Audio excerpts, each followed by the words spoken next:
Hi everyone! Today's video is all about brushes and tools. This is technically my beginner series, but I think anyone who does makeup can benefit from using great tools and brushes.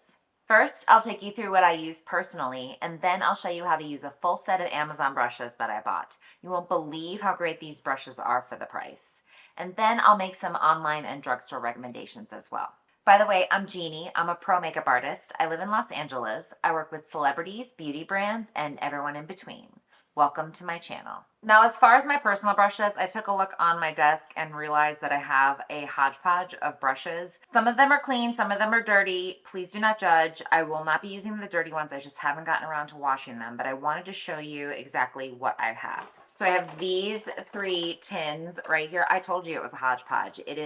It's kind of a mess, but you know, it's my mess. It doesn't really matter. A lot of these brushes are ones that sort of made their way out of my kit, whether it's because they were fraying a little bit and I didn't like how they were working, or I got something that I liked even more to replace it. Some are just individual brushes that I happen to love that I've either repurchased or were given to me. Ask any pro makeup artist and they will probably tell you this. Whenever we are gifted anything really nice for our kits, whether it's nice makeup or really nice brushes, it goes into my kit first because I would rather use it on my clients.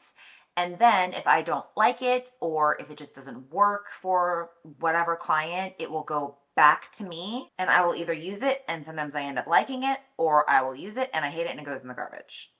So that in a nutshell is basically what these brushes are. It's a mixture of brushes that I love and that I'm kind of on, but I have them and I just use them. And there's actually one in particular that I didn't love in my pro kit, but now I use it on myself and I love it. That being said, I'll just start with 151. This is the brush that I was talking about that I didn't love in my kit, but I love for myself. I love using it for bronzer, for blush. I don't really use it for foundation, but I love it for cream bronzer in particular. I just love how it kind of hugs my cheekbone and it just blends really beautifully. I'm also not going to go through every individual brush because we will be here for 5 hours. Another brush I wanted to talk about that you've seen on my channel is my IT Cosmetics number 7 foundation brush. Funny story about this is I was lucky enough to be gifted this from IT Cosmetics. Thank you so much, IT Cosmetics. And I started using it and I fell in love with it. So it remained in my personal kit. I thought it was gonna make its way to my pro kit and it never did. Then about a year later, I got sent another one, a brand new spanking one. And I promised myself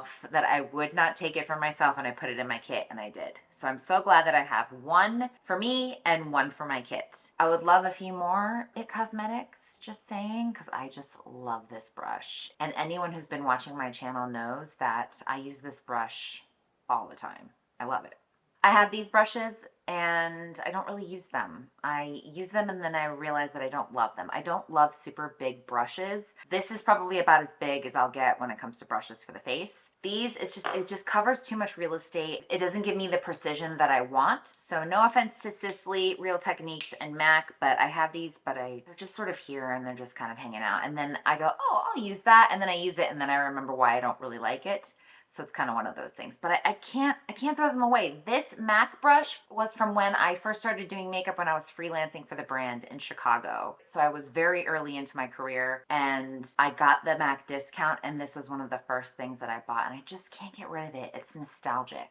I still use it sometimes. I don't use it a lot. I go back and forth. It's like, it's a part of me. It's a part of my story. So you will always be with me. I couldn't even remember the number. I had to look the number up because it's worn away. That's how old the brush is. But kudos to MAC for creating brushes that last. Another nostalgic brush for me is this foundation brush from Hourglass. I actually freelanced for Hourglass before I freelanced for MAC. It was my very first job after I graduated from makeup school. And I had a wonderful account executive. Her name was Susan. She was one of the best bosses I've ever had. She was very, very kind. To this day is still one of the kindest people I've ever worked with. And this brush was gifted to me when I started working with the brand. And it's beautiful for foundation. As you can see, it's synthetic. The Hourglass brushes are expensive, but they're worth it. I mean, this brush is over 10 years old and it's still intact. I don't use it every day, but I use it and I wash it a lot. It still has its shape and everything, but it's beautiful for foundation. It's beautiful for cream products.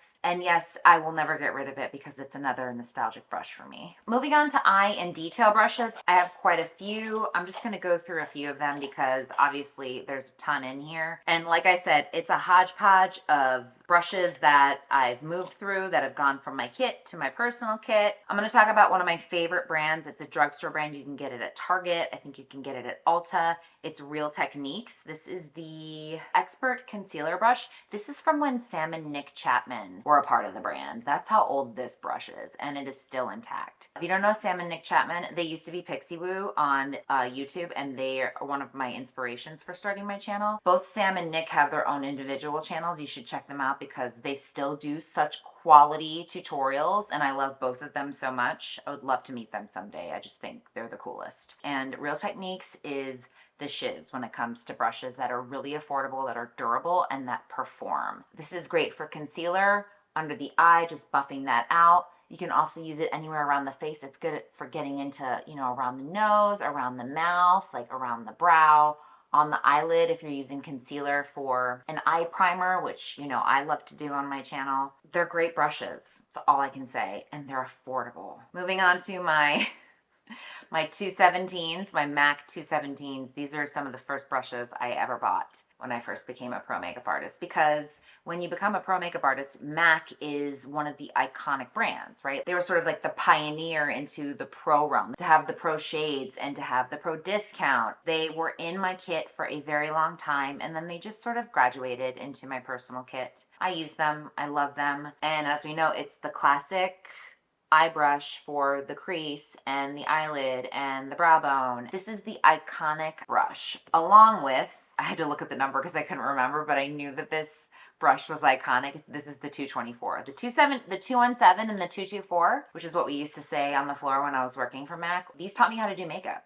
This is really all you would need, and maybe, you know, a little detail brush for an eye. But if you want to do an eye look, all you need really is something to place product on the lid and maybe even on the crease, something to blend it out, 224, and then a detail brush for liner or whatever you want to do. You really only need 3 brushes to do a great eye. These shapes right here are what I recommend for an eye look. These are some detail brushes that I have. This liner brush from Smith Cosmetics is kind of frayed on the edges, but I can't get rid of it, you know, and I don't ever do liquid liner, so I don't know why I have it, but I just, unless they literally fall apart, I cannot get rid of them. They're like my children, you know? So I'm just gonna put this down. And then this lip brush, this is the 302 from Smith Cosmetics. She's a little frayed around the edges, but I can't get rid of her, so I don't use a lip brush hardly ever, so I don't know why I have this. This is the Charlotte Tilbury Eye Dome brush, I think. Eye Smudger, excuse me, Charlotte. The Eye Smudger brush from Charlotte Tilbury.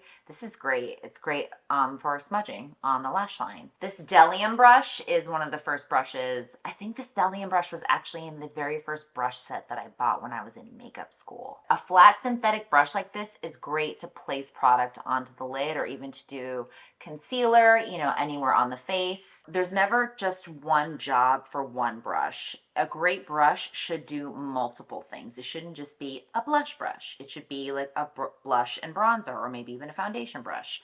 And an eye brush shouldn't just be like a crease brush. It could be, you know, a lid brush or whatever. Anyway, this is another nostalgic brush for me because I just remember that it came from the very first set that I ever bought in makeup school. Wow. And then this is another Smith Cosmetics brush. It's actually a very, very tiny, tiny lip brush, but I love using it on the eye and getting really, really close to the lash line if I want to smudge and make kind of an inky, you know, lash line. This is a great brush. Looking down, thinking about tools that I use that are within reach, that I reach for, this is where I do my makeup every day. I use this. This is my sponge. I use it to set under the eye, to set the face. I use it in both pressed and loose powder, and you can get these off Amazon. They're super cheap. I think there's a set of 10 or a set of 12, and I think they're around $6, $5 or $6. I would also be remiss if I did not mention my Tweezerman eyelash curler. You cannot do a good makeup without a good tweezer. Moving on to options that you can get online or on Amazon as far as tools. So I was talking about Real Techniques earlier, and I happened to see these in the store. I actually found them in Target. They're new. So it is a Miracle 2-in-1 Powder Puff Duo. So it's a 2-sided sponge. As you can see, this material right here is the same material as their iconic orange sponge. So it's actually meant for foundation and placing that down on the skin. And then you can flip it over. How freaking cute is that? And then use this side to set with powder. This is genius. Two-sided, I love it. I found these little blenders. I got 6 of them for, I think, $6. It was like $1 a sponge, which is pretty great. Soft and bouncy, latex-free, cruelty-free, and 100% vegan. That's pretty great. And I just want to take one of these out so I can show you. Oh, okay, so it's 5. And they look just like beauty blenders. Okay, so she's a little more dense than a regular beauty blender. If you don't squeeze too hard, that bounce, still got that bounce. That's really nice. And these were so affordable. I'll link them in the description box below so you can get your hands on them too. I do not have an Amazon affiliate, so I do not make any money off of this. Now we're moving on to the Amazon brush set. It comes in this cute little case. I love cases like this because it keeps your brushes separate. I have a bunch of brush rolls in my kit, which you'll see if I ever do a tour of my kit. Let me know if you want to see that. So what I'm going to do right now is I'm going to finally put makeup on this face using hopefully all of these brushes. I don't know if I'll be able to use all 18. So my skin and my brows are done. I just wanted to get those over with so then we're not wasting any time. However, one of the brushes is a brow brush. So it has the angle on the bottom and then it has the spoolie, which I love. I'm probably going to steal this so I can use the spoolie for my personal use. Starting with base, I'm going in with a brand new foundation. I actually haven't used it. I only color matched myself. It is the Makeup Forever HD Hydra Glow Skin Foundation. My friend SATYA, who's also a pro makeup artist, I'm going to link her account and her Instagram below. She received all of these foundations from Makeup Forever and was kind enough to do a kit split with me. So we split the foundations. I now have this beautiful foundation in my kit and I also have it for myself. So I'm very excited to try it. I'm going to pump 2 pumps on the back of my hand. According to the box, the flat angled brush, which is this brush right here, fits all areas of the face. Let's just use this. Give it a try. Okay, yeah. And this brush is perfect to apply it. Another thing I love about flat synthetic brushes is you can pick up product and you can tap where you need more coverage. Because if you're swiping and you're still seeing redness, there's no point because you're moving the product. What you want to do is place product on top of that to conceal the redness, and tapping is really good for that. Moving on to concealer, I'm going to use the Revlon 5-in-1 concealer in the areas that I need it. This is the shade 25. So I'm just going to place it in my inner corner of my eyes, and I'm just going to conceal anywhere else that I need it, mostly on my nose and a little on the chin. The foundation definitely did a great job color correcting most of my face. So I'm going to take this angled dome brush. It says that it's good for under the eye and around the nose. It's a little big in my opinion, but let's just see what happens. Oh yeah, okay. Oh, it works. It's great because the taper gets into those little corners, those little nooks on your face. Just taking a shadow stick. This is from e.l.f. This is the shade Taupe. And I'm taking the angled brush from the set on the product. Just going to create a little bit of contour on the eye. Even though I do have a natural contour, but I'm just want to show you how you can use these brushes. I could go directly onto the skin with the product, but because it's no budge, it means that it's going to dry down and I don't know how much time I have. So I figure I can control it more if I just use the brush as my tool instead. Same thing on the other eye. Just kind of using it on the angle for that outer V and then defining my eye socket line a little bit more. And then pulling out. Yeah, I'm going to pull it out like that. Create that contour. Because I love a simple eye look, we're going to go in with this No-Tug shadow stick from IT Cosmetics. It's a little shimmery all over the lid. And then I'm going to take another one of the eyeshadow brushes that's just like a little dome brush. Just to give the eyes a little bit more dimension, I'm going to go into one of the dark browns in this SATYA palette with this brush right here. I'm just going to darken the lash line. I'm taking a little on the top, really close to the lashes. So I curled my lashes and did mascara off of camera and realized that I did not powder under my eyes. So let's do that right now. I'm actually going to take the Real Technique sponge because I really want to use it. And I have some of the e.l.f. Halo powder, just a little knocked off into the lid right here. I'm just going to load up the puff. And I always like to tap it on the back of my hand just to get rid of any excess and then also to incorporate as much into the puff. And then I'm just gonna press. Okay. Oh, I like that. I'm gonna set my T-zone with this because I love this. It's very dense because half of it is the sponge for the liquid, but still gets the job done. I feel like this angle brush is just screaming to be used for contour, so that's what we're gonna do. Taking the Charlotte Tilbury contour wand. A lot of times what I'll do is I'll place the contour right on top of the cheekbone, but I've been moving it down just a teeny bit right about there. Because sometimes if I use too big of a brush, it'll bring the contour really close to my eye and then it just looks a little weird. See if I can get it right. Got the contour there. 2 little dots for the forehead, a little on the jawline. Take our brush and buff. I love skin products. I love foundation and concealer and things that make the skin look really beautiful, but I love the extras. I love contour, I love bronzer, I love blush. I just feel like the skin just awakens when you put that on top of whatever you've done. That's when I start to really see where the makeup is gonna go. Sometimes I can't see it, even on myself. And then once I start doing a little bit of contour or a little bit of bronzer and I warm up my skin and I bring the dimension back, then I go, oh, okay. It happens with clients sometimes too, but you just have to trust the process, you know? I want to do a really fun lip because there's a new blush that I want to use and they're both in the same family. And one of my rule of thumbs is if you're going to do a bold lip, you should do that first and then you should finish the rest of the face. Because sometimes if you do bronzer and then you do blush and you do highlight and then you go to your bold lip, your cheeks are going to be way too strong. I have this Urban Decay lip pencil. I haven't used it in a minute. It's this really pretty purple color. It's called Speedball. So I'm just going to line my lips, taking my finger and just blending out any areas where it's uneven. There's also this cute little lip pencil here if you want to take and just blend the liner.